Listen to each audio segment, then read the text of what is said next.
Claps. Hey! Welcome back. Welcome to the first official episode of the Hot Sauce and Potato Podcast. You awkward aardvarks. From my left, we have Zan, and opposite me we have Syam. Hello. Alright, so technically this is episode 1. Official episode 1. Official episode 1, but episode 0 part 2. So the previous episode was a pilot episode. As you can see, different surrounding. Woo! Bigger room. We booked the bigger room. Thank you, Hanesh. Yes, and we are recorded on location at Treble Cube Productions, Singapore. As you all know, we are a Singapore-based podcast. Yes. Right. And we are in room 3. We're in the biggest room. Yes. You can see. Maybe one day if you want to do like behind the scenes, I don't know. If you all are interested, comment in the link below. We put the link below here. TrebleCube.com. So, alright. I think some of you might be asking, if you are asking, why are we called the Hot Sauce and Potatoes Podcast? Yes. Oh, you want me to answer? Oh, sure, Zan. Okay, so previously, the name didn't come because we actually created a podcast. It's just basically, I think after the first wave of COVID hit and then the quarantine was lifted, right?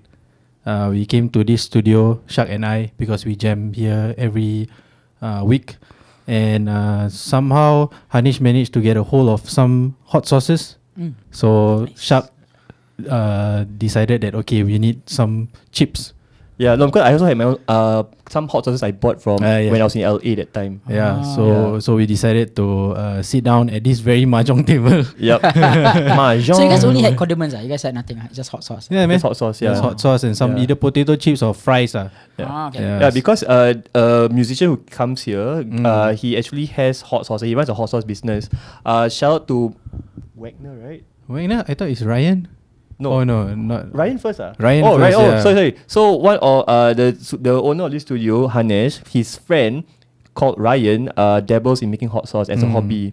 So we tried it. It was fucking nice. It was amazing. It was amazing. Not because it was spicy, but he had the for me, I'm not big on spiciness. I'm more on flavor. Yeah. And it tasted quite fruity. Hot sauce tasted fruity. Yes. And we found out that the secret ingredient was strawberries. Yeah. Weird, right? But it's fucking nice. Yeah. Although it has flavor, I mean, like, not only does it have flavor, it's actually quite spicy. Yeah, it was quite spicy as well. So it's a nice mixture of both. Usually some hot sauces, right, you only can taste the spice, but then you cannot taste anything else. Correct.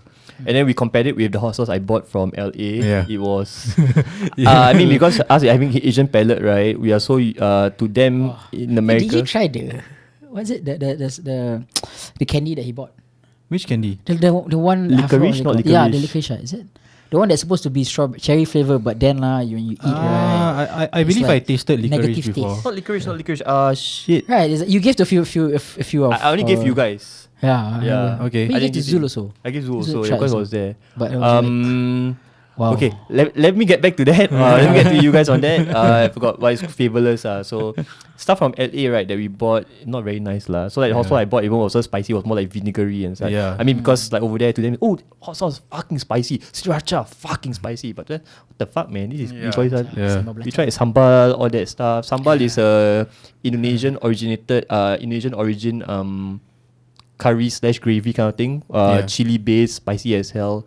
Yeah. I would say that every average chicken rice, what they call it, chili, right? Is even hotter than what we actually. Correct. Yeah. Nice. Right. And that is how the name came about. Yeah. That's how the name came about because so after that day I decided to actually have a group chat in WhatsApp called Hot Sauce and Potatoes. Because that's for how we do. That. Yeah. And at first it was just me, Shak, and Hanesh. But then since Syam got a bit more involved with Treble Cube stuff, right? I remember like when I forgot when it was quite recent. I say recent lah. It's like a few months ago lah. Because like once in a while you guys would chat about like snare whatever it is. But I never even asked like, how come it's it's just I mean it's good lah because as a group chat it's different from the other chats. So is this your first time knowing why it's called hot sauce and potatoes then?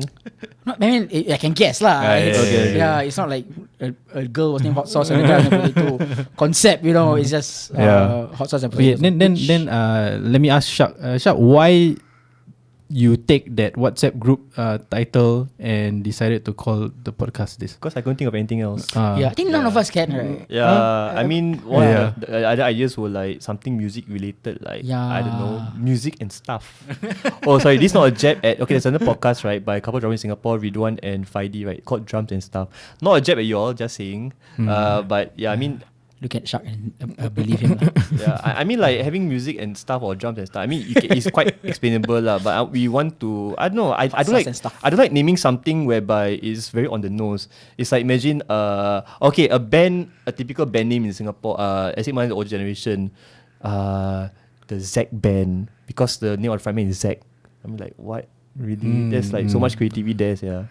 Unless maybe the band itself wants to feature that solo artist alone lah. Then you have some kind of like call it Zack lah. It's like the rest can go sabbatical before or like sessionist lah. Yeah, correct. True. I mean, I think it depends. I think like naming of. Hi Hanesh. Hello. Hey, Hanesh, come here now. Yeah. Okay, so we are rolling, man. We are sponsored. Hanesh is the owner. That's Hanesh, man. What's up, guys? Hanesh, you can just come here anytime you want lah. It's okay. Yeah, technically you can take over my mic as well. Right, he can kick us out lah. So Quite to fix, quite a cable. technically, but I mean the joke is that we are the interns Yeah, we are Treble Cube interns, being paid close to nothing. Underpaid interns. Skills future. Okay. So in the end, right? I think it makes a bit of sense that we are called Hot Sauce and Potatoes because the hot sauce will be the music that we are going to listen to, and we are the potatoes that will dip into that hot sauce. Love dipping. So what's the hot sauce for today, guys? Oh, the hot sauce for today is very, very spicy. It's Transition. very old sauce, man. Oh, wait. Before that, I forgot. We need to talk about how. So in the last episode, how did we? No, I thought we talk about how we guys met each other. Actually, in the last episode, we actually wanted to mention that, but we forgot. Yeah, we had time machine lah. So now we have more time. Okay, kind of.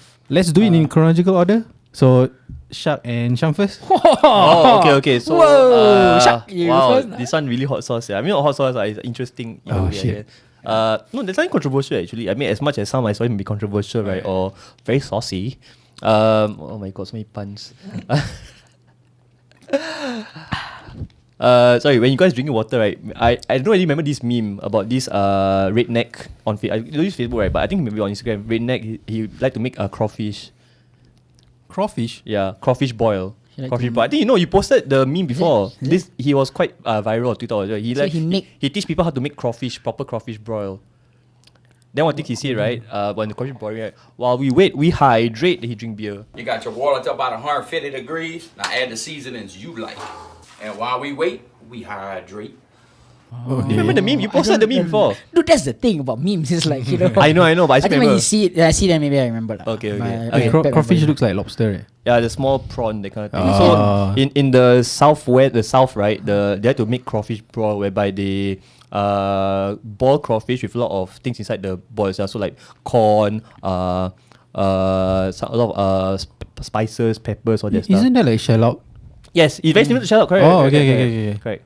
Yeah, but after a while, sometimes when they take crawfish out of the boil, right, they actually drain away the sauce. I mean the liquid itself. So the crawfish comes actually quite dry. Okay. Yeah. Okay, back to the sauce, man. So how I met Syam. So back in 2016, 6 years remember. ago, I remember. 2016 2016, yeah, because that's the year GyeJin started. Okay, so I used to organize gigs in a collective, a bunch, two other friends who I used to call friends, called GyeJin, GYEJIN. If you're interested, I think the Facebook should be still here. I don't know when or where. There.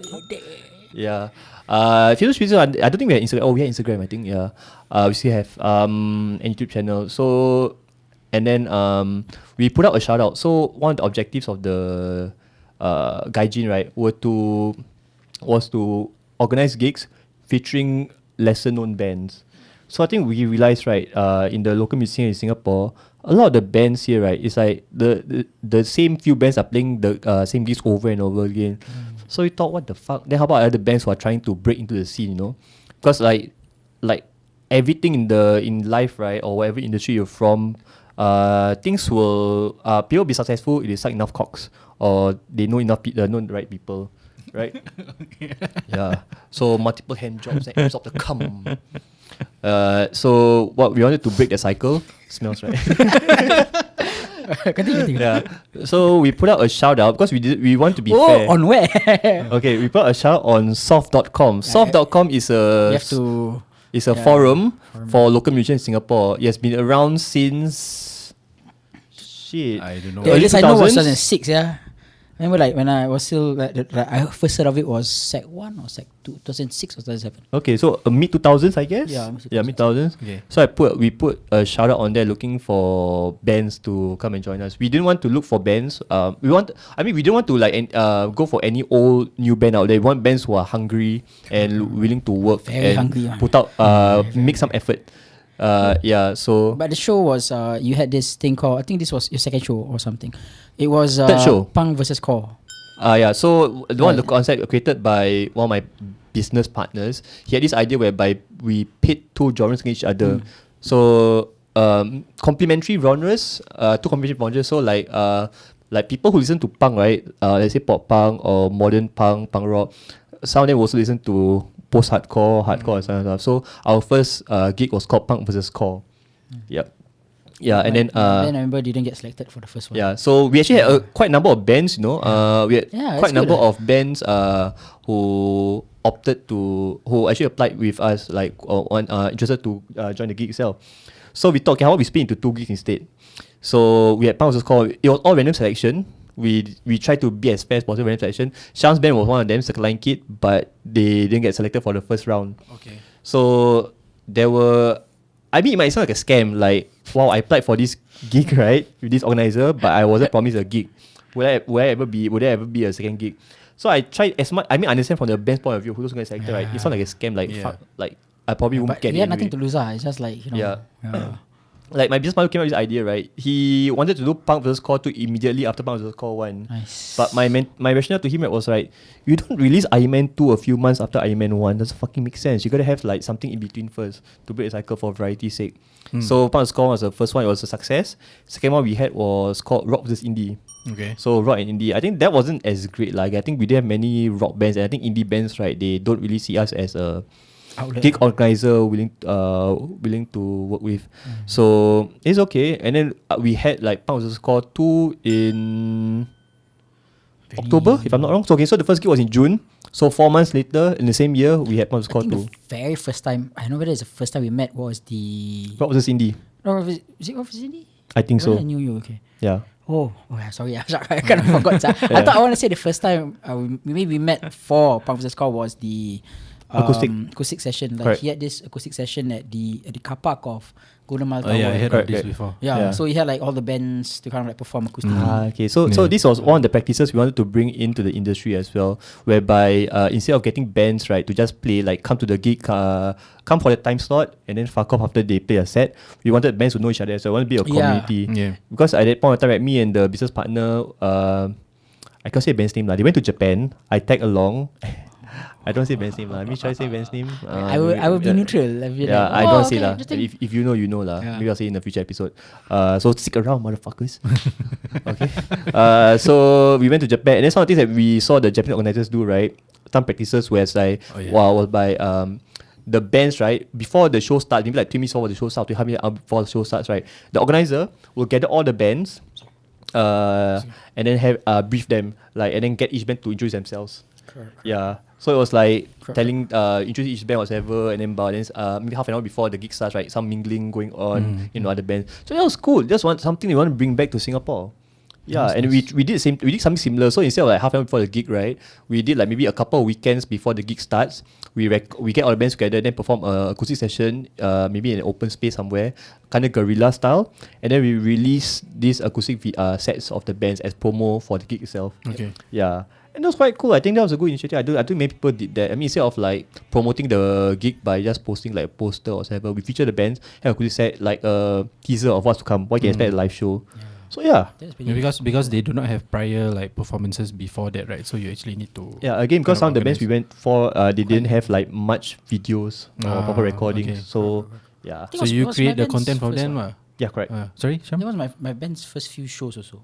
Because that was, I remember, because I probably met you during gigs, but never as a like, my band perform. Then after that, that's how I got to know Bob. Ah, It was okay. my very first time. Bought from Takeoff. Yeah, bought from Takeoff. Can check Shout out out to his plug here. Over there. Yeah. Yeah. So I think because of that was kind of like the push. Then I guess I didn't know how the gig scene was operating before that. Like I didn't know it was supposed to be. I didn't know when he mentioned like, bands come only for the set and then ciao. Like for us, we were quite new lah. I won't say every band did that, but it was quite common. Like especially how you say, I think some of the bigger bands as well. I mean not all big bands lah, but some of them you can see there was a bad habit, I feel. Yeah, it kinda like felt like they were spreading an air of arrogance. Like not spotting other bands whatsoever. So like if an opening band, if bands would like to play like the prime slot, maybe like 2/3 of the way through, or maybe the last slot whatever, if it's not too late. But no one really comes for the opening band, so we felt like it shouldn't matter, right, whether it's opening band or not. You should just come regardless. Yeah. Even the last band also. Correct, last band. Last band if it's too late, right? People don't want to take a cab home, because in Singapore, public transport stops around 12ish midnight. So if a show goes beyond that, right, people will be like, fuck it, I'm gonna save money and take public transport home instead of taking a cab. Yeah. I think maybe like what you said, the problem with the music community in Singapore is just that we are not really, how to say, what's the synonym for together? United. United, yeah. So gotong royong. So kampung, it translates to village in Malay. Yeah, Gotong royong just gotong means royong lah. community spirit. Like that, Very, very Tight. Yeah. So I think maybe we will always blame like the situation in Singapore, or the music scene in Singapore sucks or something like that. But then who are the music scene in Singapore? We actually they actually is the musician, right? True. So maybe we should look into ourselves and try to change how we actually view gigs and stuff. Anyway, because ever since COVID hit, right, it's almost like a reset button for us, right? Sure. So maybe after this, right, we should cultivate a new culture where even if you're the first band or the last band, we should support each other. As much as possible. Yeah. I mean, if like say you have work the next day, right? Yeah. I don't expect you to like stay all the way to one to support last band. I mean, there's gotta be some leeway and a benefit of the doubt. Yeah. So can you guys like zone into the exact point? Okay, where sorry, I kind of forgot. That's why. Okay. Is that You said that we met gigs before that. Actually, no. During GyeJin was the first time we actually met. So there's one. We met through text group chat. So we had to get a representative from each band, create a group chat, and tell them the news of the first time who we like, my name is Syam. it was during the Rock vs Indie gig. It was like towards the end, right? Then I think Music Parlour. Music Parlour. So there's this gig space Music Parlour in Peninsula. So it was I think last band. Then we had to the organizer had to stay back to clean up, right? I remember. And then you say, you tap me on the back and say, hey, you Syam, right? You say hi. I go off first, but maybe we see each other in next gig or something. Yeah, but we didn't have much to talk. We didn't talk. We just Is it the one I broke your gorilla cam? No, that was a different gig. Okay. That was a different gig. Okay. Different. You broke my gorilla pot. Yeah. Music Parlour, I remember. Music Parlour. So It was different like- gig. If I'm not wrong, that was 2 years later. Is it the same gorilla pod that you use for our pre-production No, recordings? different. Oh, okay. But It's an older one. Quality control. If not, he wouldn't get that new gorilla pot. This one is using. Yeah, this one. You know? Yeah. So it's Shittier one. It's the one where you can buy from a Yeah, mobile you phone China shop shop, accessories. that kind of stuff. Yeah. But I think that was the first time. Okay. But to be honest, I forgot lah, like Okay. how we actually met. But I remember it was Shak definitely- feels a bit disappointed. I mean, Shak is the most popular one lah here. Like, you know, it's not about like when did Shak meet? It's when did you meet Shak? You know, Yes. It's supposed to be the other way. Yeah, correct. So like, shit, I forgot. But yeah, it was Rock vs Indie. That was, if I'm not wrong, June. Closer. Oh, sorry. June, July. I can remember I think August. I think it was August. Is it? So June we had a gig called Pumps the Score. Then July we had Chill AF. Remember Chill AF? Oh, I didn't go, So but I remember. Chill AF stands for Chill Arts Fest, not Chill as fuck. Yeah, the Gilman It was Barracks. an art market at Gilman Barracks. We collaborated with this cafe which doesn't exist anymore called Red Baron, because my ex-manager worked there, and then we had art market there together. So it was like we kind of wanted to bridge the art scene, art market vendors together with bands that we know. And bringing them to a bigger stage. That was it. And then the next month after that, so we tried to do like one gig per month. So August was Rock Indie one. Then stuff, man. August, September we didn't go. We didn't have a gig because we went to Japan. That band, me and the band, we went to Japan for a tour. October. Then October was Sponsor Call 2. Okay. Right. Oh, I remember October here. Yeah, I remember October. October. That was a hit. Analog That one was Factory. at Analog Factory at Woodlands. Okay. I think Yeah. I know that. And then November we had another art market. That was a bit of a failure at Given Barracks as well. Yeah. Hanesh is doing something stupid. Yeah, if you behind see the us camera, like so, looking yeah. away from Yeah. whoever's talking, it's Hanesh in the background. lah. So actually Hanesh is chilling at the sofa in the corner. Yeah, a good spot. Oh yeah. So That's how we met. okay, that's how you met. But then because you said that you didn't talk to each other so much at the point of time. No, right? it was only after when we met for the acoustic. So like I mentioned before each gig, right, we try to do acoustic session. Yeah. So the first time we actually met and talked, right, was during the acoustic session itself. Okay. Yeah, and then also subsequently after the gig whatsoever. And then we started getting closer, especially. Oh, then after that, right, visual gig when? Do you remember? Oh, you mean The year your after, EP launch, right? is it? No, not Pink Noise. Was it your, Skip. your launch? No, the Skip. Oh, I forgot, yeah. The But year it's after, like- right? I remember. Was it the year after? I don't know. I I can't. think it was the year after lah. So like the year after that, right? My pop punk band, we played our first gig at Escape. Sham was there. He offered take pictures for us. Oh yeah. Okay, Yeah. now I remember Benson. Band's Because band. in my head I thought it's Analog Factory, but it's at the outdoor. Was it the year after? The year after, is it? I The think year so. after. It was very close. It was very close. Yeah, very close. So I the remember year I took after- photos of you guys. Yep, correct. Then Yeah. and then after that, you started asking me to be Calafare because so this guy here, yeah. right, is you don't remember, Ah, right? sorry, I remember. Okay, I remember So history. it was I was still in like second year, I think Second year at LaSalle. So of LaSalle is LaSalle. international art school in Singapore. Link also. Link also if you want. You have to like Yeah. explain like It's actually cool because right, apparently students around the region from other countries as well come to Singapore to attend LaSalle. LaSalle. Yeah, LaSalle. So I wanted to yeah. interrupt a bit. So this is the point that I'm trying to say lah. We have to look into ourselves and then build a community. Because if let's say Syam wasn't proactive and Shak wasn't proactive, right, then you wouldn't have met each other and then you wouldn't have talked to each other and then you wouldn't be friends now. How many years later? now 6 already. 6 already. Six years later. Yeah. Sorry, I have this bad habit of moving away from the mic. Okay, I need to be more I mindful. think you of need my- like a lapel. mic. Yeah. Like a drone that follows. Yeah, because So 6 years because on. drummers move too much. No, I'm just Troubles to Oh, push sit down only, drums. like, I cannot move. Wow, 6 years, Sham. Wow. 6 years, 6 years ongoing. Okay. Yeah. She never. Okay. Okay.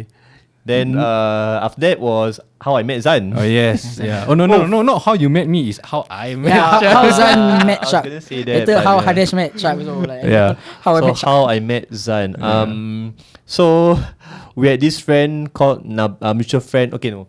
Nabil wasn't a mutual friend at the point of time. Yeah, Not yet. Nabil wasn't, Okay, yeah. so I had a friend called Nabil. He plays for a band called Faux Pas, also in Singapore. Plug right here.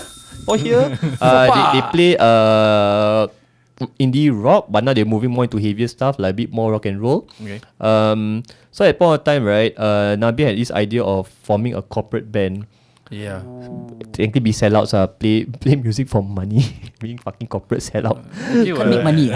Can't make money. So playing corporate, basically like corporate gigs, i.e. playing covers Yeah. and playing in bars or at functions and stuff like that. So I was roping as a drummer, and then he had we had another mutual friend called Joel, who came in as a lead guitarist. Yeah. Nabil was going to be the rhythm and vocalist, and then also he brought in another, I'll say the boss of the band, who is Alan Francis. He's not in Singapore anymore. He has his own band in Hong Kong. Yeah. His band's name is Funkee Tung. Yeah, one more Links right again. here. So Yeah, so many links. there are so many links. I mean, we want to cover I y'all. have to edit. I have to put in like first episode a bit only. No. Now it's like, So what happened? Right then, they need a bassist. So Joel was in a thrash metal band called Yeah. Splinter Shot. Splinter Shot, and I was in the. He was in a the bit, band. Zan was the bassist for the band. So Yeah. that's how we got to know each other. We didn't know each other of each other's existence before then. Yep. So it was only through jamming and practice I got to know each other. And then we were actually preparing for a show, for the Welsh Society of Singapore, if I remember correctly. Welsh Society. So they had this yearly event. Of course, the Saint David's Day or Saint something. Patrick? I No, not think Saint it's Patrick. David, Saint Patrick. I It was think Saint it's David. David's Yeah. Day, yeah. It was a big Welsh. I mean, an important event for the Welsh out there. Yeah. So we were preparing for that gig, and then we played that gig at a hotel. I keep forgetting the hotel. You remember? I remember. Mandarin Hotel. Mandarin I remember, Hotel, yeah. right? No need plug lah. You'll find yourself. And then, Mandarin Hotel is too famous already, so we don't need to plug, Yeah. That's how we got to know each other, and then that was our only gig so far. What's the name of our band? SIG. SIG, yes. What does it stand SIG. for? Does it stand for anything? We are not supposed to say, right? I forgot. Interesting. It's something very how to say inappropriate. So we're not gonna say it. I don't remember. Yeah, but then The first word. Okay, second word. striptease Striptease. in G. I think you know G. Geylang. Striptease in Geylang. Sorry. Hanesh just said, I don't know whether you can pick up, but Hanesh just said he's also part of SIG. Singapore Indian Indian Group. Group, yeah. Oh, So SIG. Hanesh's face here, so you all know he's Indian. So striptease stood.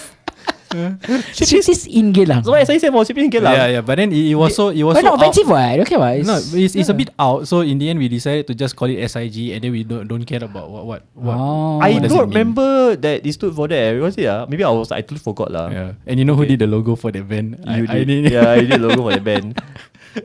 Yeah, you need to submit I think we cannot find that logo anymore lah. You Yeah. can create lah. Oh, so just to give a bit of context, after that gig, right, we wanted to try to find other events and corporate gigs to actually do, but then everyone got so busy, so and didn't happen. Didn't fly off lah. Yeah. basically. This was which year? This pre-COVID. right? 2019. I remember. 2019, Okay, yeah. 2019. I remember at that point of time, right? Oh, we met in end 2018 practicing. Then the event itself was Yeah. in early 2019. So I think like February or March. Yeah. So the first memory of me of Shak, right, is that I was waiting outside the factory. Is it the industry area? Industry area.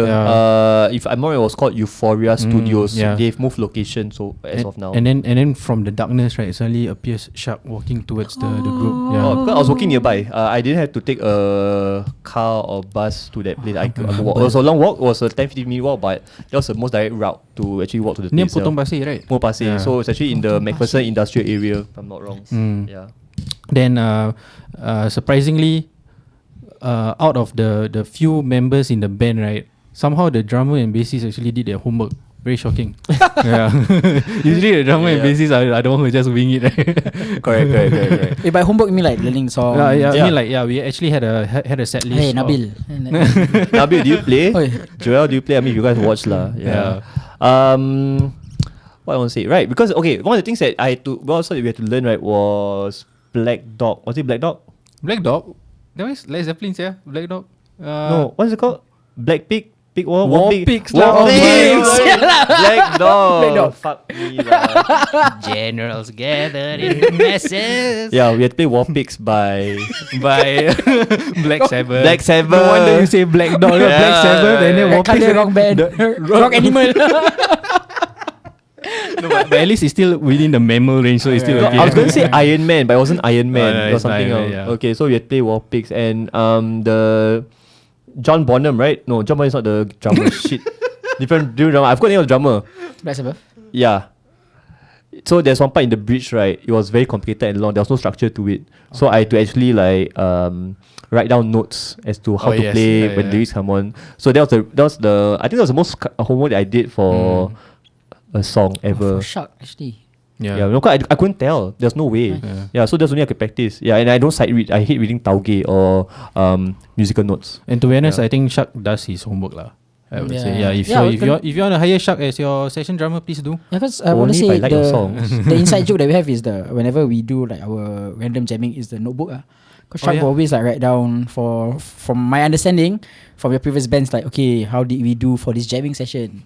Oh, like a debrief session. Yeah. So if let's say the lecturer gets to do homework, wow. So, interesting. What picks? Black Dog, I mean. What bigs?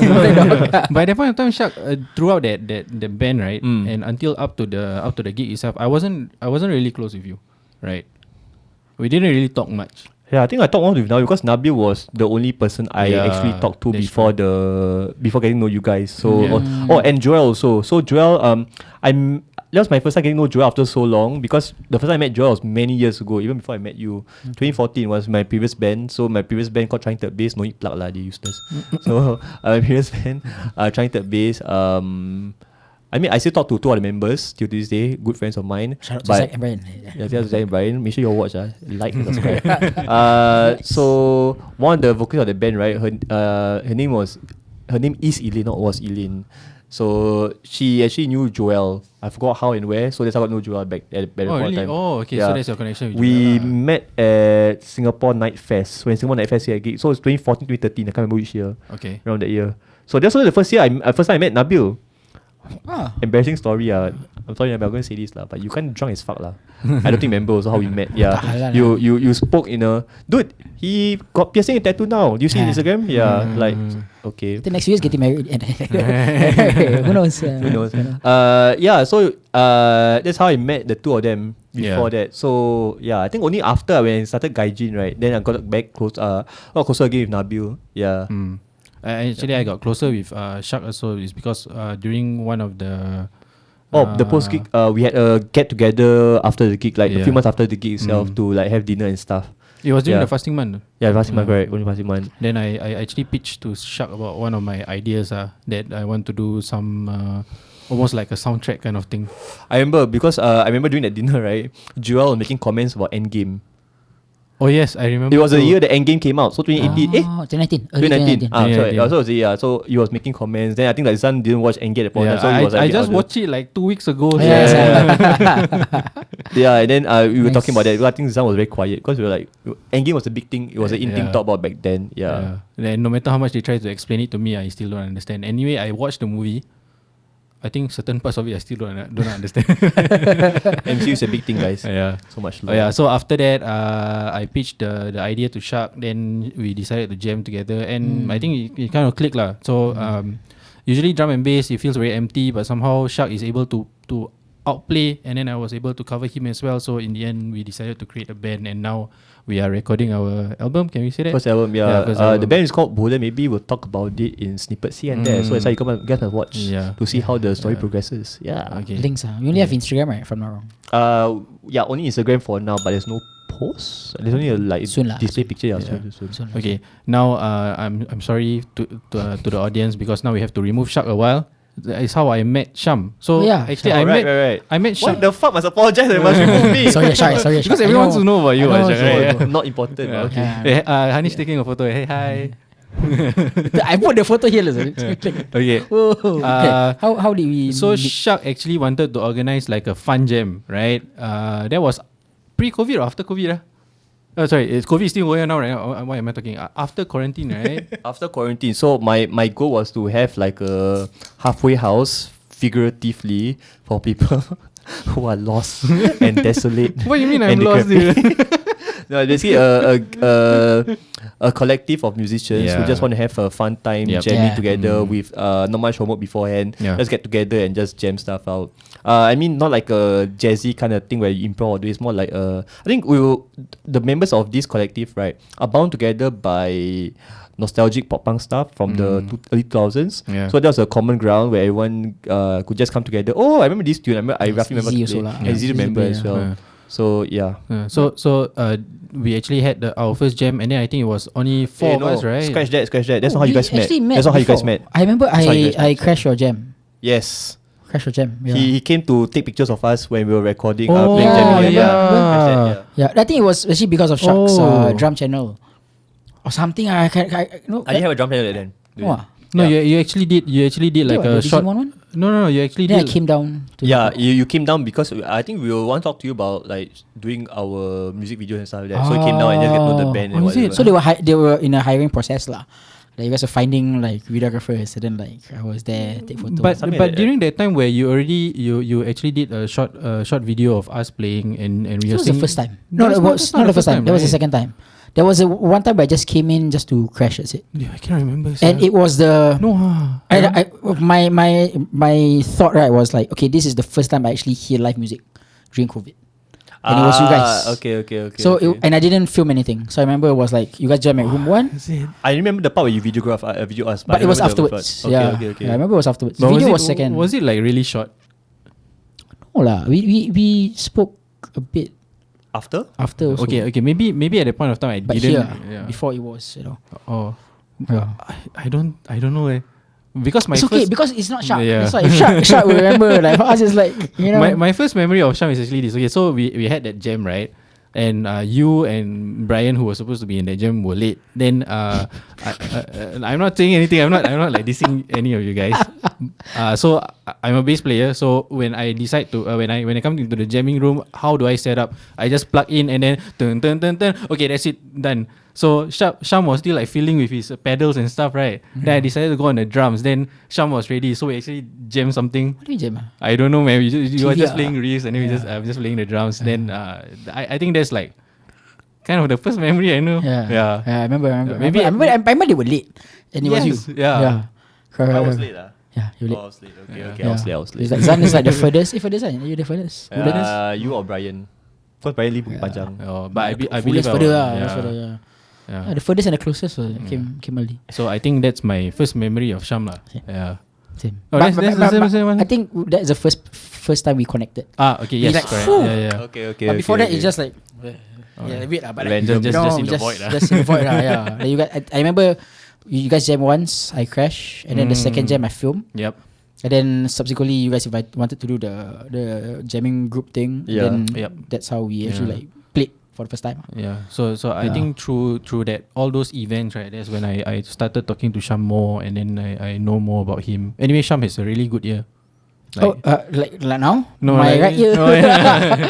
Syam actually has an infection in his right ear right now. Yeah, so yeah. yeah. So it's a bit tricky, when yeah. I'm talking about a good ear, I mean you can really relate to the music very well. Yeah, that's what I mean. Thank you. Not- Thank you. I thought it was like making a joke. I was like, but now, side note, it's getting. I don't know. It's getting better because I'm using headphones and I Okay. can hear everything clearly. Yeah, so it's a sinus. Okay. Well, not sinus infection. It's the earwax build-up. Yeah. Oh. So yeah, we had a chat before Shak. Yeah, maybe it could be Okay. because the earphones the diaphragm is Oh, closer to is that yours, eczema? You think eczema? no, Not eczema. no, Okay, Just I used the cotton bud too many times. Yeah. Oh, okay. I like it. So every day, right?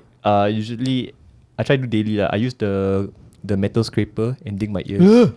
Shocks, yeah. Scared, yeah. No, there's one time I think when I was younger, right, I dig a bit too deeper. Ear infection during maybe more than 10 years ago when I was 17 or 18. So now I've learned to do it. No, because back then, right, when I was a kid, my mom did it for me. But it's like I felt like she couldn't get it because she can't feel it, so she's a bit I understand lah. So I felt right, maybe the best person to do it is myself because I can feel it around and I know how to feel it. Yeah. After today, I cannot imagine. I really don't want to touch. I really don't want to touch my ear after like. Yeah, today. cotton buds is a bit risky though because like a lot of doctors say right, cotton buds will end up only pushing your earwax deeper Fun inside. Yeah, but then metal scraper, if you know how to navigate it right inside your ear, I think you can do it lah. Just get to feel lah. You have to know your own ear canal quite well. Yeah. Yeah. Side note for musicians, actually the most important instrument is not your guitar, it's not your bass, it's not your vocals, It's your heart. it's not your drums. No, it's okay. Yes, it's your heart, but the most important instrument is your ears. So protect your ears lah as much as possible. I mean, I also have to heed my own advice. I don't use ear protection. Yeah. when you play a gig, right? I mean, one thing that I regretted doing when I was young, going to a gig was that, or let's say using in ears, right? Listen to music, always not full blast. Don't do that, man. Yeah. You actually regret it when you turn older. So when you go to a live event, right? Don't ever like. I think when I was younger, I even put my ear to the monitor, like, oh, okay, it's not that loud, it's doable, but yeah, regret. So when you go to a live gig situation, right, or live shows, please put on ear protection. It will really help. Yeah. Just to be safe. Yeah, 10 years down the road, right, this podcast, right, I think our mic will have to be very far because we'll be shouting already because of our hearing loss, right? Yeah. Okay. That's how we met. Yeah, that's how we met. We met. in So how you met Hanesh? Hanesh. Okay, so Hanesh, right? Oh, this is what I remember. So okay, I'll start first. So how I met Hanesh, right, was that the whole time I was like sessioning another plug, sessioning with a band called Pathetic Ordinary, the easy core band. Oh yeah, I forgot. Shout out to their Instagram and Facebook, or link over here and there. Future episodes, we will talk about Shak's band's involvement. Yeah, so easy core, I like pop punk. So I think they are at the point of time, right, I felt like they're a bunch of nice guys. They see a bunch of nice guys lah. They were looking for a drummer, so I sessioned for them. And then they wanted to try out this new studio, which is here. At the point in time, that was early 2020, if I'm not wrong. Right, yeah, early 2020, where I first came here. And then I didn't talk much to Hanesh because I wasn't like the main person in the band who will liaise with jamming studios and whatnot. I was just the sessioning person, just like look around, whatever, blah, blah. First time I had to use in-ears when playing drums because okay, this the special thing about Treble Cube, right? They have an in-ear monitoring system, so you don't even have to use actual monitors at all. So in-ear monitoring system for drum, because all the drums are mic'd up according to system. Yes. And it's hassle free. So Hanesh specializes in doing automation, whereby you don't how do you put it, user interface, right, is fairly enough for you to do it yourself. Yep. Yeah, you don't need external help. I mean, you still need to learn it, lah. Yeah, you still learn it, lah. In some way, after you learn it, right, it's very easy to learn, and then after that, you can just do it yourself. Correct. Yeah. I'll say if let's say you're very used to playing with actual amps and whatnot, right? This might be a steep learning curve-ish. Once you get it, man. It's a You get steep, it, but it's a very short learning curve. very short learning curve. Yeah, like Yeah. like stand up for a while. Then. Yeah. Yeah. Hey, talking about Treble Cube's system, right? I think, to be honest, the reason why we actually chose Treble Cube is because it has all these, how to say, like facilities. I don't know how to explain. Features to it. It's easy for us to actually do our demos for recording, especially for originals, right? So, in some way, like usually when we jam in other studios, not bashing them, but there may be a chance that we might forget how to record ourselves. So one way to improve your performances is to actually record yourself and then hear it back, and then you realize like, oh shit, I played like shit, right? Something like that. But in Treble Cube, right, it's just a touch of a button. And then you can actually get it through your email, and then you just download the MP3 file, and then you can actually listen to it. Yeah, you can download it as your MP3 file or stems. Or stems, which for Shak and my how do I explain? For our band, Shak and Bowden, yeah. I'm so sorry. My after lessons, I will just leave my English in the classroom again. Yeah. So because we need to do our pre-production stuff as well as our demo, right? We actually download all the stems, and then I do the mixing. And to be honest, the signal is above average, I would say, to get all the points across to the sound engineer or the producer. Yeah. Sorry.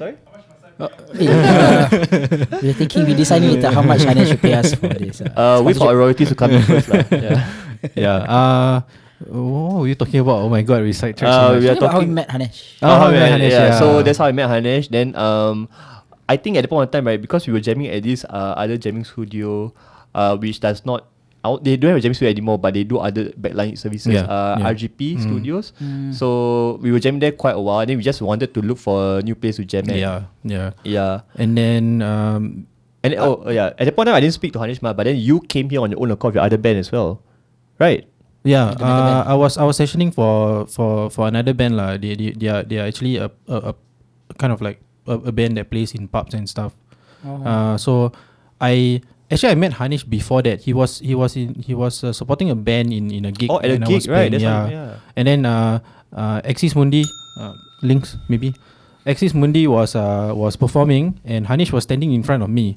So what's the guy's name? Satish, right? Well, his method acting in terms of when he's singing is amazing. His live performance. So he started like summoning devil from don't know what imaginary, and then he suddenly fell to the floor and he started crawling towards Hanesh, and then somehow Hanesh stepped aside and asked me to go and entertain him.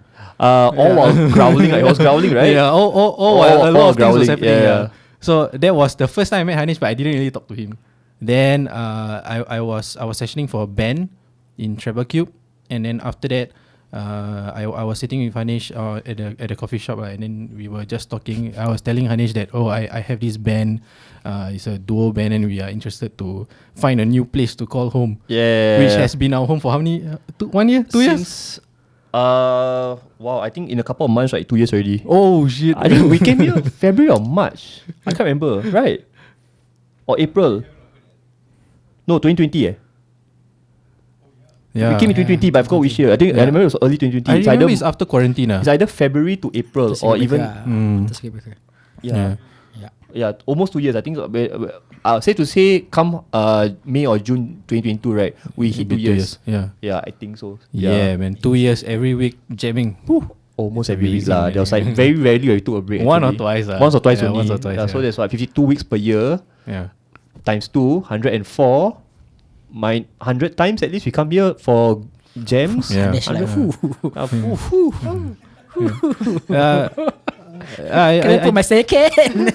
not trying to bully Hanesh or anything, but I think this studio really exceeds expectation. Like that time, remember we were jamming in RGP because we are a duo band, right? So we turn out everything like loudly. Correct. You cannot really hear all the nuances. Then suddenly when we go into the studio, right, we realize that we suck. not because the room is bad, it's because the room is good and it's treated well enough that we can hear our mistakes, right? Correct. And remember I mentioned about the in-ears, you can actually hear yourself as Yeah, well. man. Yeah. So it has been a long journey, but I think it's a really fruitful one. Yeah. Progression lah. And when we first came, right, this room we're in right now, right, was in construction. Oh yeah. Yeah, it wasn't. There wasn't any a stage. Yeah. Backdrop. There was nothing. It's basically The mahjong table. The mahjong table it's is MVP since 2020. 2019. this is a relic, man. Yeah. Syam, how you met Hanesh? Was in this room ah. Oh, okay. It was like it's either one of the gems that I crashed with you guys or the Pukimak's jamming that I like lepak here. Because remember You finally said the name of the group. You don't want to say it, but then you said it. I mean like Okay, so Pukimak. Pukimak. Pukimak. Oh my god! I think if you guys know Malay, right, this will be like heavily censored. Do you know Malay lah? Like what? Like everyone here. I want to aim for international audience. They are waiting. They are waiting for the context, man. Okay, Yeah, so that's right. Pukimak, right, is the name of this collective that I started to have like fun jam band. Actually, not me. It's actually me and Bryann. Bryan's face. Please put Bryan's inside. The most promoted face ever. Yeah. So the Instagram. This is one photo. Yeah. Another photo. And another photo. Then he will share his dreams. Okay, maybe can I say how Pukimak started? Can ah? Okay. Actually, you did right just now. I think I didn't know. you did. No, I didn't say how it started. Oh, okay. It all started with my friend Bryann here. Another photo here. Maybe on my face. He was looking for he's very into grunge. Even though his face like that, he's not. This is not the look of a typical grunge lover. And he looked like this before. Alright, like before. Okay, so Bryann is my friend. Bryann is my friend since 2014. I've known him for 8 years. No, even 2013, 2012. That's 10 years. Oh shit, I've known him for almost 10 years already. So back then he was Syam checking your maths is now. back then when he was 15. Oh, Yeah. that video. Yeah, that video, yeah. Hi, my name is Shak. Hi, my name is Bryann and fuck you. Sup, this Shak, trying the bass, drummer.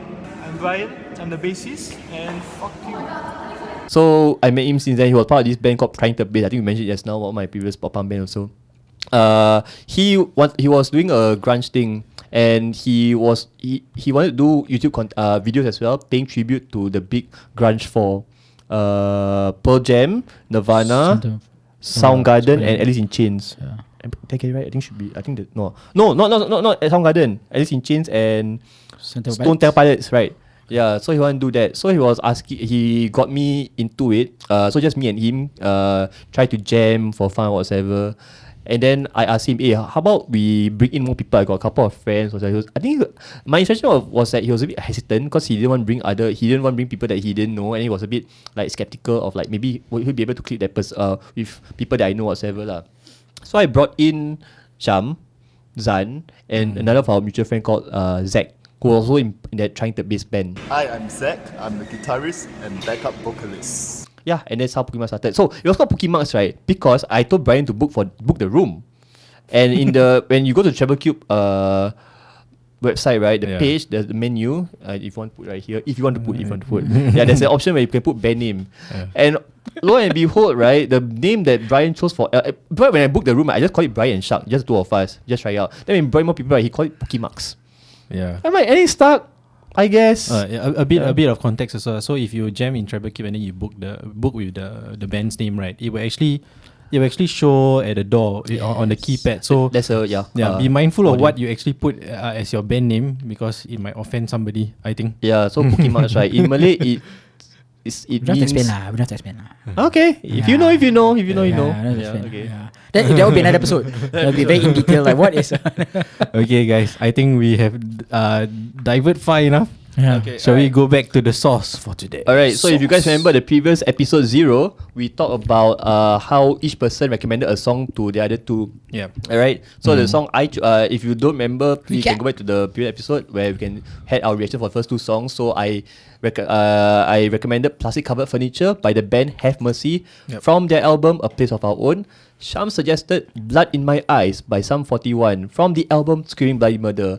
And due to time constraint, we didn't have time to go into Zan's suggestion. And his suggestion is Rhyme of the Ancient Mariner by the band Iron Maiden from their album Power Slave. which was a 2050 remaster. Right. So shall we have a reaction to this then? Yes, we shall. Should I explain the origin story? Not origin story. How am I supposed to say? Should I talk about the song? About how it's actually significant. Tell us more about the song. Okay, tell us why you chose this song. Yeah. Okay. I think at that point of time, I was in secondary school. I actually got my first Discman, and then my first few CDs or albums that I actually bought. Right, last time you actually have to buy CDs to actually listen to the song. Okay. It was Linkin Park. Okay. So sorry. Which album? Hybrid Theory, Reanimation, and then sooner or later it'll be Meteora, and then after that the one that they collaborated with Jay-Z. Collision Course. Yeah, and then shit, man. And then after that I stopped listening to Linkin Park because I found my father's Iron Maiden collection. Wow, nice. So there's this compilation CD called The Best of the Beast, if I'm not wrong, and it was a very old one, so it's not remastered, and I was listening to most of the songs, and all of the songs are good because it's actually like a compilation of all their best songs throughout the years, right? And then I saw, I don't know whether it's on my Discman or on the page itself, right? On what's the CD sleeve itself, that I saw that, how the hell, that was my first time seeing, right, like a song that is going on for 13 minutes. So I was like thinking, how can a song go for 30 minutes? So I decided to one day just sit down and then open up the CD sleeve with the lyrics, and I went for it. And throughout the whole song, right, I think my jaws were just open because it was just amazing. There was nothing boring about this song. It's written perfectly, for me at least, and I think it's one of their best works. You know how a long song sometimes you when you listen to it, then you kind of lose interest, but this song will keep drawing you back in. Okay. Yeah, and because of this song, right, so I decided like, okay, I want to write songs like this. It brings you to a journey. It brings you through a journey. It's not like, okay, just verse, chorus, and then that's it. Yeah. So most of the songs that I try to compose, try is the keyword, will somehow have this infrastructure. Yeah. And yeah, that's it. So this song is the remaster, which is in 2015. It's a better and clearer version of what I used to listen to when I was in secondary school. Okay.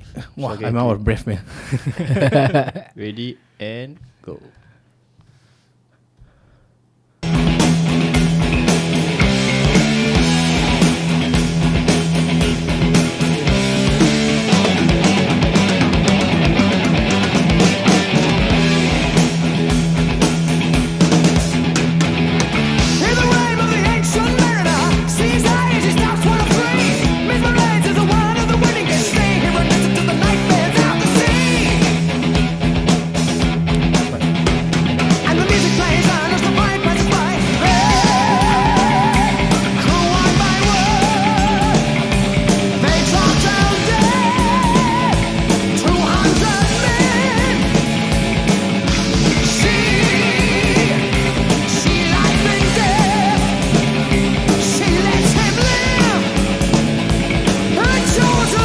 Comes my favorite part, man.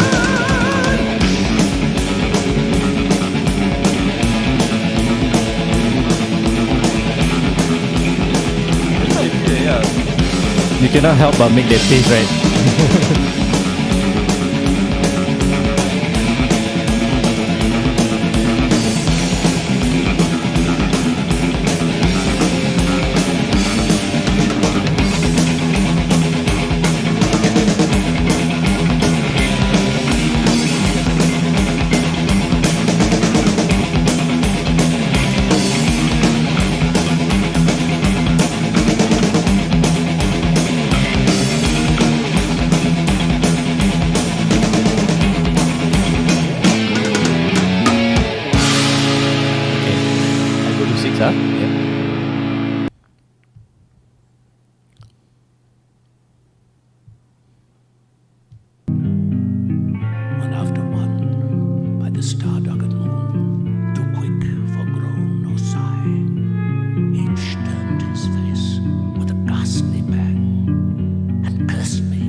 Every time lifeless lump.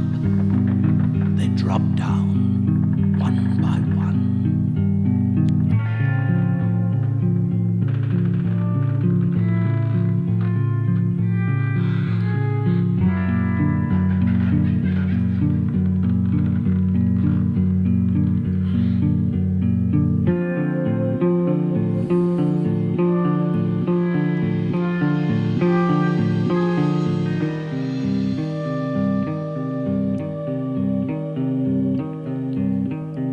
This is the middle of the song, right?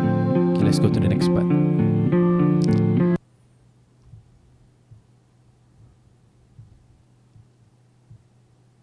Yeah, all right.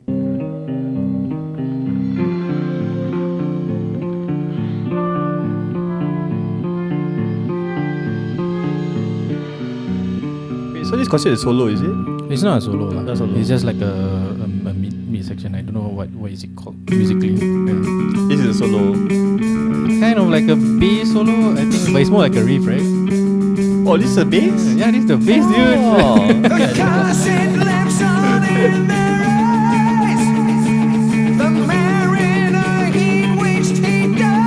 This part is just explosive. Along with the sea creatures, but they lived on, so did he.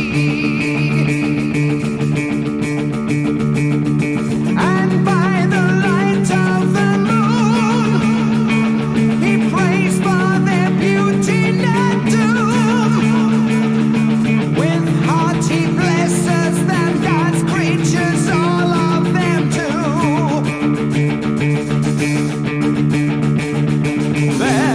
The spell starts to break. The albatross falls from his neck, sinks down like lead into the sea. Then down it falls, comes the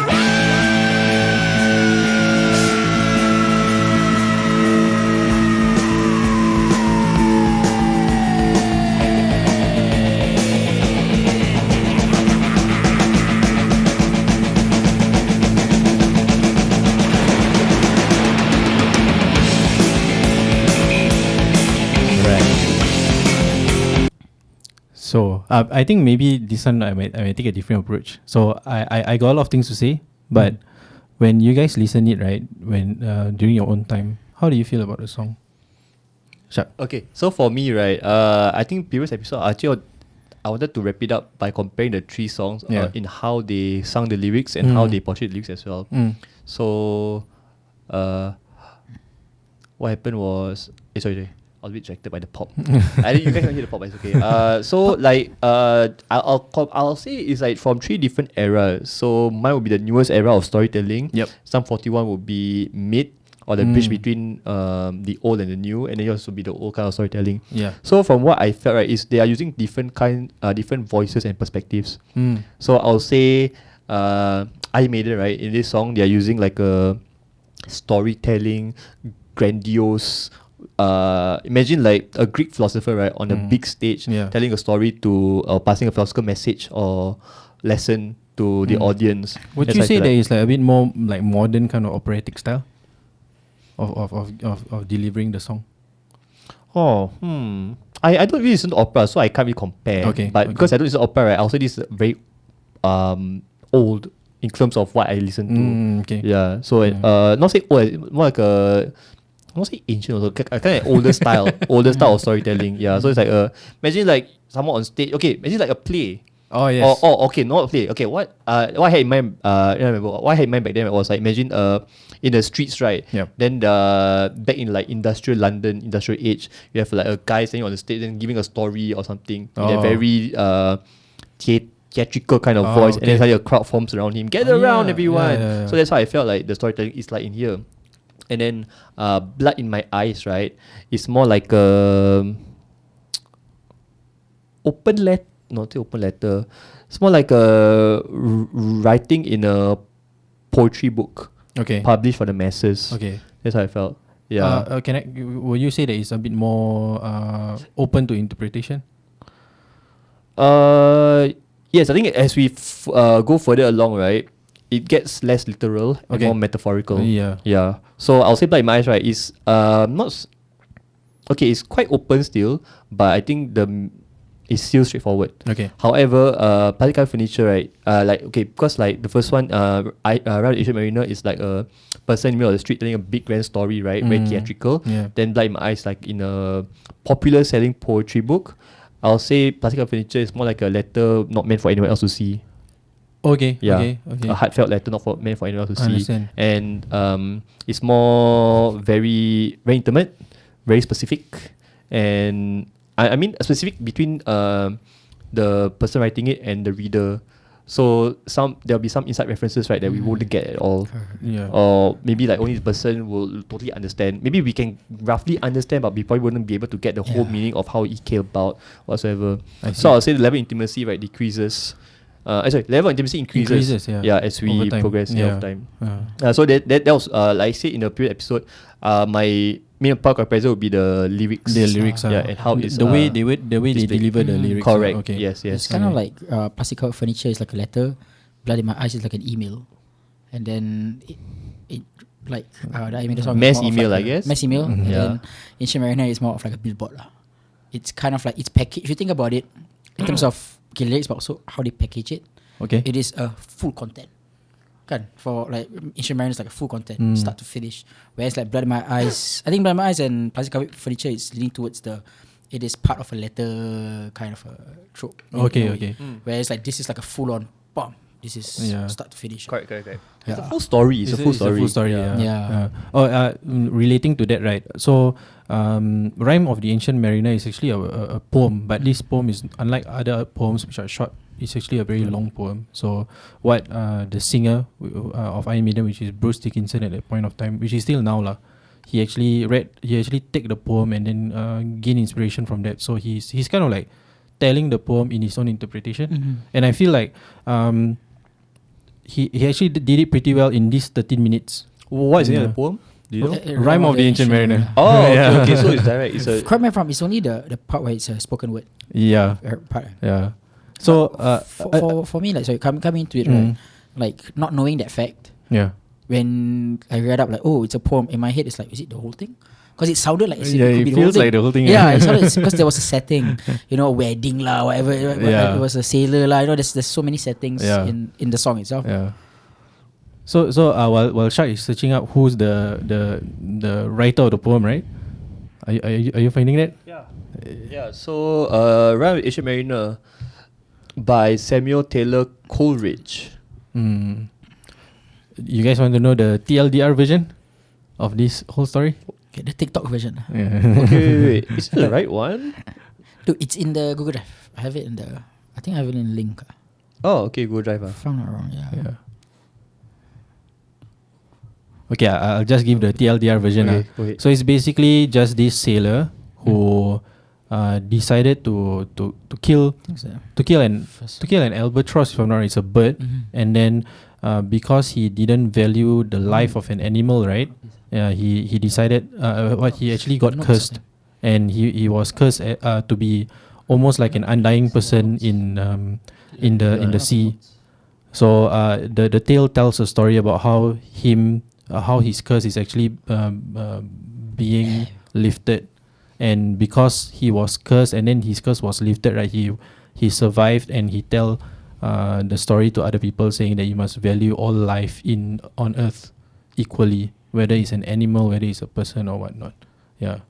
According to Wikipedia, Yep. the Rhyme of the Ancient Mariner recounts the experiences of a sailor who has returned from a long sea voyage. The mariner stops a man who is on his way to a wedding ceremony and begins to narrate a story. The wedding guest's reactions turns from bemusement to impatience, to fear, to fascination as the mariner's story progresses, as can be seen in the language style. Coleridge uses narrative techniques such as personification and repetition to create a sense of danger, the supernatural, or serenity, depending on the mood in different parts of the poem. So that's how the writer actually writes the poem. The one that I just told you guys about is actually the gist of the poem lah. Okay. So I thank you, Shak, for your perspective of the lyrics. Syam, what about you? How do you feel about this song? Or rather, how is a comparison of this song with the other songs? For me, regardless of what when people say like, hey, you should check out this song Yeah. or like listen to any recommendations, right? Usually the first thing I go to is the live versions. Oh, Just so that there's this thing that I like about bands that like know how to perform. That I really admire lah. Like you can put a lot of effort into the record, but if you cannot like perform it, I feel it's like it's more raw. But also you kind of like see, I like those like human errors, those like little I don't know how to describe it. It's like the ambient reverbs in like playing live. In a way. Okay. Where like maybe they strum, then they turn left and right. I like that. Okay. So I remember I watched this. It was 2000 and I forgot. It was quite recent. It was early like 2010s. They performed live. So it was like my first time listening to the whole thing before I listened to the Spotify. Okay. So kind of like get the thing. Of course, it's a bit longer lah. As you play live, they kind of like drag certain parts and whatnot. For me, what I respect about usually the older bands lah is that they put up a show that I really really like. So it's not like okay, this is pay attention to the song. For me, I'm looking at everything. Maybe it's because of the video editing or whatnot, but I'm looking at everything. Pop, and how they come together. Even as small as the three guitarists coming together.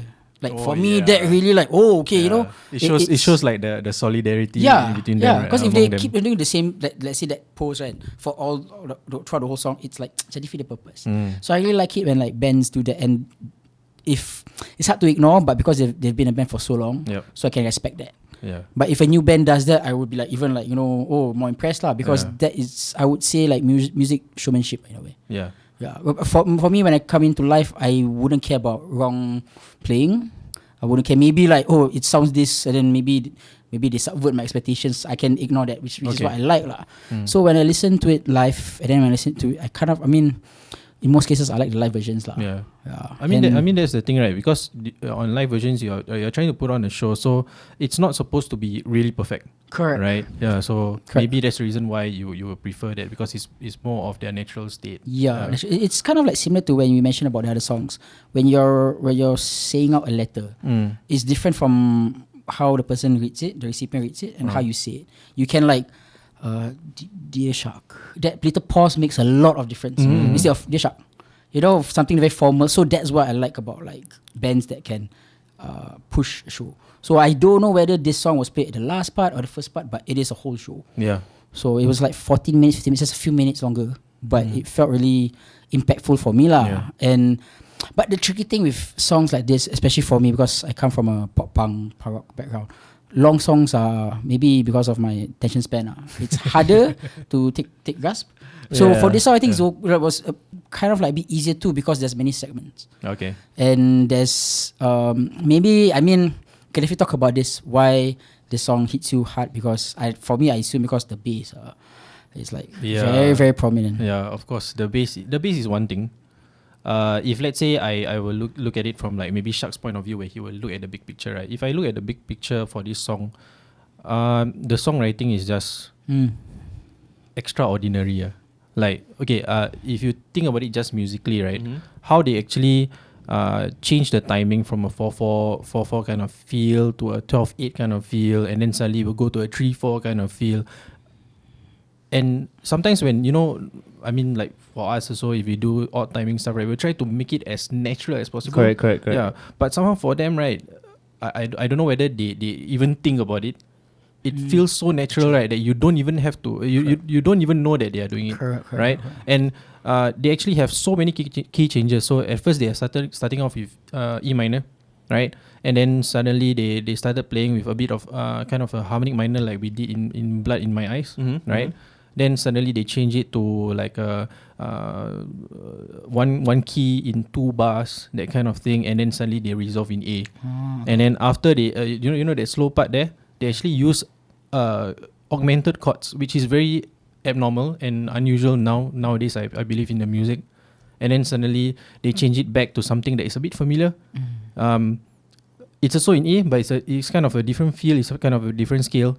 And then they went to D major, changed back to D minor, and then because D minor has an A in it, for the next part before the solo, the explosive part, they were riding on the A and D, right? And then suddenly they change it back to A minor. So I feel like I kind of cannot grasp about how they actually songwrite this. Mind blown. a bit, They do they even realize it? I don't think so, right? Who's the mix writer of I Maiden at that point in time? The bassist.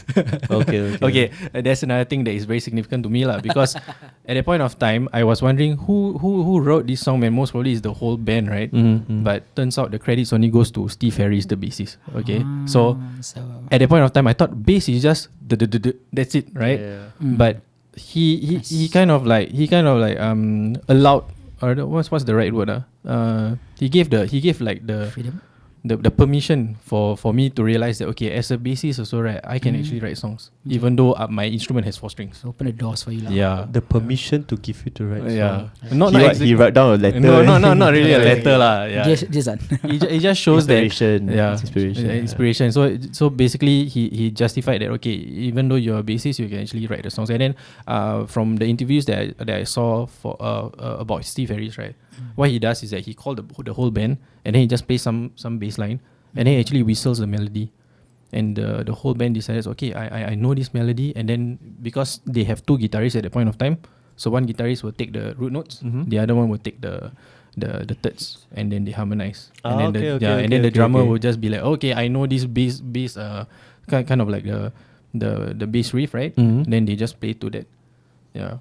So I think for me that's very inspirational, because in terms of songwriting, in terms of lyrical value, what else? In terms of just how it makes you feel and it brings you on a journey, right? I think that's just songwriting at its finest. Okay. Yeah. I think what you want to point out, right, is even though there's so many key changes and technical changes, right, nothing feels out of place or out of brand. Exactly. There's a, like you said, natural progression of storytelling, and like what Syam said, it keeps him engaged. Nothing is too repetitive or draggy. Nothing felt out of place. Even like you talk about, let's say, the slow parts, right? That's where he does the spoken word. So it's like perfect. You know, it's kind of everything blended together. Like me knowing that it's a YouTube video is a whole song, but for me, if I came in blind, it's like, wow, this is felt like a show. Which kind of nice, because this is when I listen to the whole album, it's so nice that this is the last track.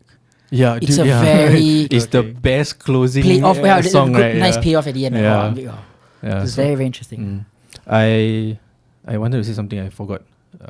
Shit. Okay, let me say first. When you said this song, right, to us to listen to, right, I was like, fuck, I'm so sorry, man. I did it 30 minutes long. No, because before this, right, we had this when we came up with the idea to each person listen to the album, right? We were like groaning and moaning and whining. Listen to the album, oh fuck. And then all of a sudden he threw us a curveball by giving us the longest song of all 3. True. But then it's like nicer than like give us a 1 minute song.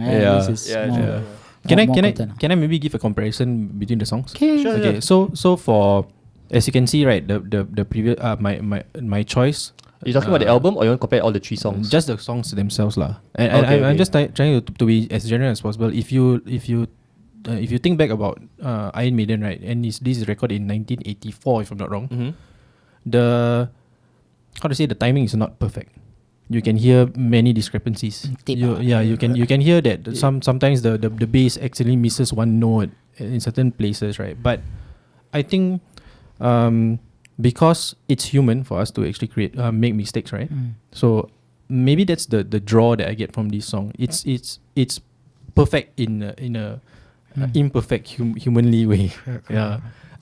As you progress to Blood in My Eyes, which is in what 2000s? 2011, you can see that things starting to get a bit more polished up. Then as you go to Have Mercy, right, then it's like a very polished package. I mean, it's a stylistic choice lah, I would say.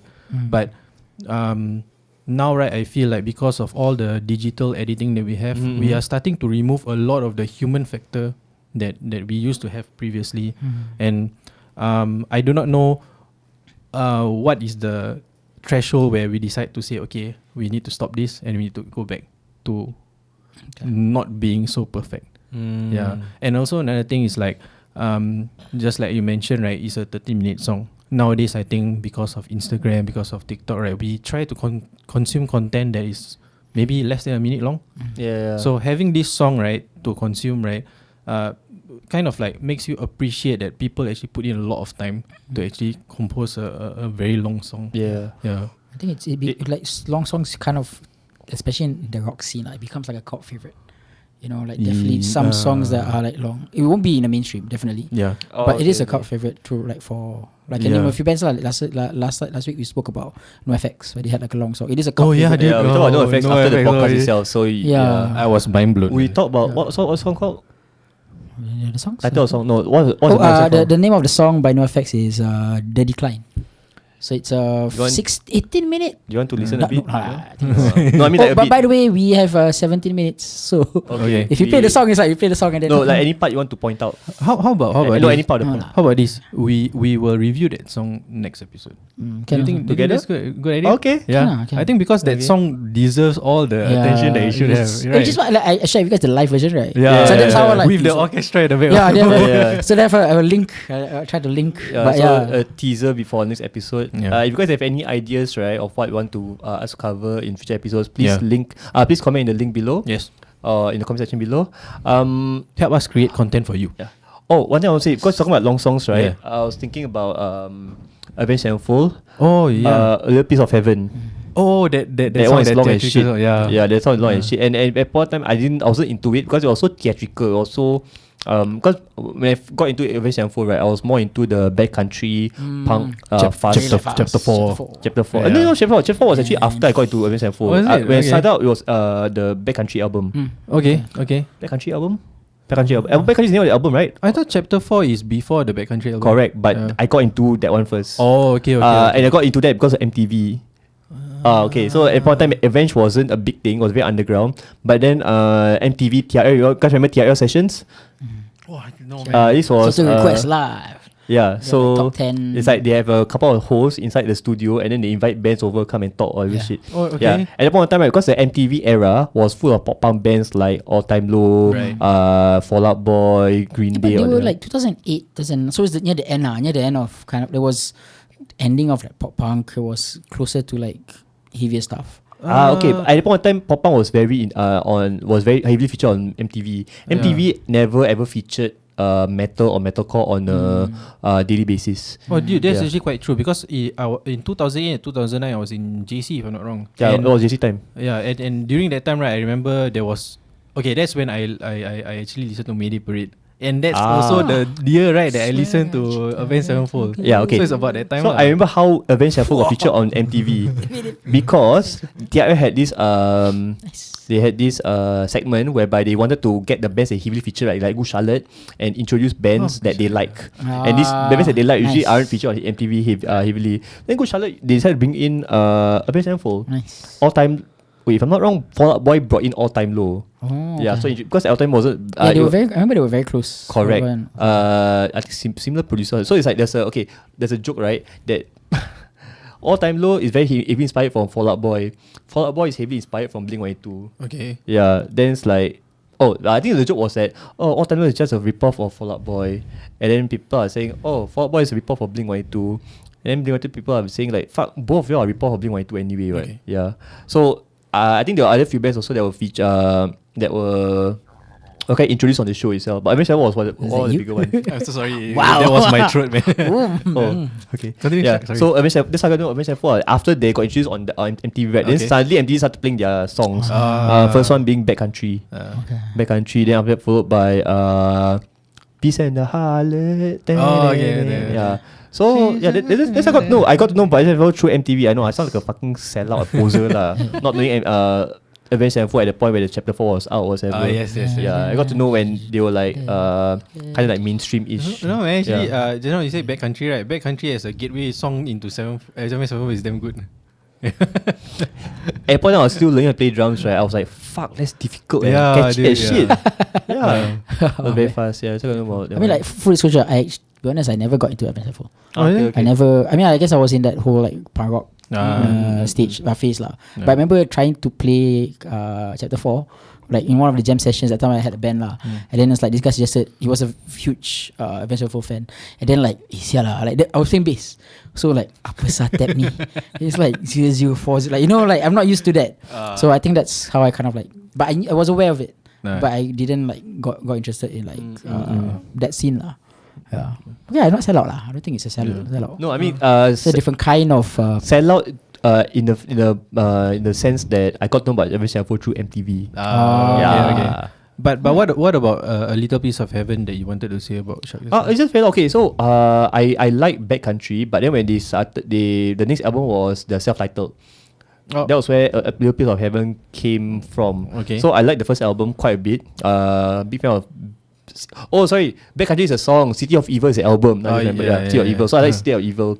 I didn't like Avenged the self-titled so much. I think because it sounded like less fast. It was like theatrical, right? less core, more straightforward metal, which I was like, okay, I didn't like. A bit classic. They went a bit classical, and sometimes a bit theatrical, which I at one point I couldn't appreciate. But then Avenged Sevenfold came to Singapore, 2014, if I'm not wrong, and they played a Little Piece of Heaven, and I was like, I can appreciate They it. played Little Piece of Heaven live. Yeah. What? No joke.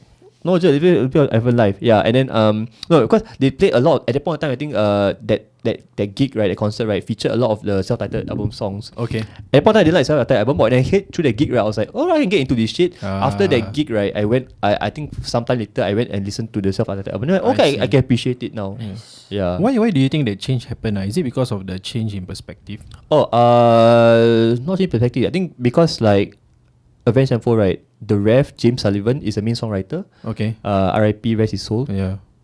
Anyway, Ref is the drummer lah. Yeah, the Ref is the drummer. So he decided to go in he's actually the main songwriter for. I don't remember from the start, but I think remember City of Evil onwards he was main songwriter, and he decided to go very theatrical because they hail him as one of the most creative people in the band. Okay. So he decided to go all theatrical and shit, like pushing the boundaries. Yeah. Push the boundaries. Hashtag. And then he decided to go all theatrical and shit. So that song, right, I think he started the writing process for all the songs. Okay. Yeah, Little Piece of Heaven and all that. Yeah. And he's a multi-instrumentalist as well. So I played the guitar and vocals, all that stuff. I see. So I don't know why he started going in that direction. I don't remember. If you guys know, please let me know. But he started going in a very theatrical direction, especially for that song. So that song was like, can't remember, 8 to 10 minutes. Yeah, I might be wrong. I would say about 9 minutes. Yeah, and I couldn't appreciate before that. Yeah, but then during that gig, I was like, oh, they played Little Piece of Heaven. I don't remember what I was doing in the crowd lah, but I was like, oh wow, I think I was just trying to survive. But you knew of the song lah. I knew of the song, but I couldn't appreciate it. Yeah, only when I heard it, okay. I mean, to me, it was like a good song played during a gig where you're not moshing, you're not singing along, where you're just trying to survive in the crowd. Like you're gonna die halfway. Maybe because they actually played it live, right? Then you kind of get that respect of them, just like Syam's. I won't say respect. I think I just like the song a bit more. Okay. Not respect. I didn't think about it only when like after a while I think that, oh shit, the process. I mean, being a musician, record musician without being paid is hard enough. But imagine having to record this kind of live long songs, and process of learning it, writing it, learning it, and then recording it, and then playing it live. 4 steps, 4 stage process. Nice. Actually, a little like trivia. Like I think I think it's out in public. Like Avenged Sevenfold's one of their inspiration was actually NOFX. Like they did a song together. Okay. They did like a remake of like an old NOFX song, and then Avenged Sevenfold was part of it. Okay. And then like there's a music video and everything. So it's a very nice little like kind of contrasting. Because what, California, right? NOFX, Californians. Yeah, because I think they are in the same state. California is same scene-ish. So it's pretty cool. I mean, for me, that like Avenged Sevenfold has my respect because of they keep playing and then like playing live also. So when I kind of like see like as you go older, it's like it doesn't matter the genre lah. It's like, you know, kind of like you see a metalhead in a punk show or punk in a show. In the end, the lines are blurred lah. Anyway, that time Sinister Gates was the shit, right? Yeah. Everyone wants to be Sinister Gates, man. There's the guitars and all that. And then after that, someone told me, Sinister Gates is not actually good because his pedals sound nice. You know how to tweak his pedals. I don't know how true that is lah. I mean, okay, yes, pedals do actually help you get the sound you want, but you still need to play it.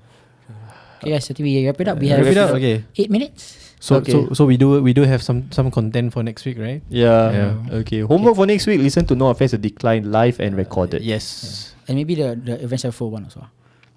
How we do both in one episode? Let's go, man. Okay, so next episode, 2 long songs: A Little Piece of Heaven by Avenged Sevenfold from their album Subtitled, and The Decline by the band NOFX from their album. I forgot. I think it's a live one, right? Yeah, it's a live one. So we have one. But they have a EP. They released an EP also. I think it was just called The Decline. Okay. Yeah. Okay. So we will have one recorded song and one live song. Oh, that's Avenged Sevenfold, we see live also. I mean, I don't mind, man. I don't mind. Yeah, we actually talk about how they move on stage or something. yeah, What you so, say? I mean, I'm gonna watch a live one. Yeah. So like, if I watch, Actually, you know what? If we show live stuff, right? Then Syam, you can actually talk a bit about the Musicianship, musicianship one because Syam does film, right? So you can actually talk about the how the video. visuals actually affect the music. Yeah. Kita talk about the declines live. I like that video one editing. though. I like that one. I like the editing. Yeah, it's very basic. Right, guys, so- housekeeping. Housekeeping. I am Syam. This is Zan. Shak. I'm Shak. We have been the potatoes, and this is a hot sauce. And Yes. peace out. Bye.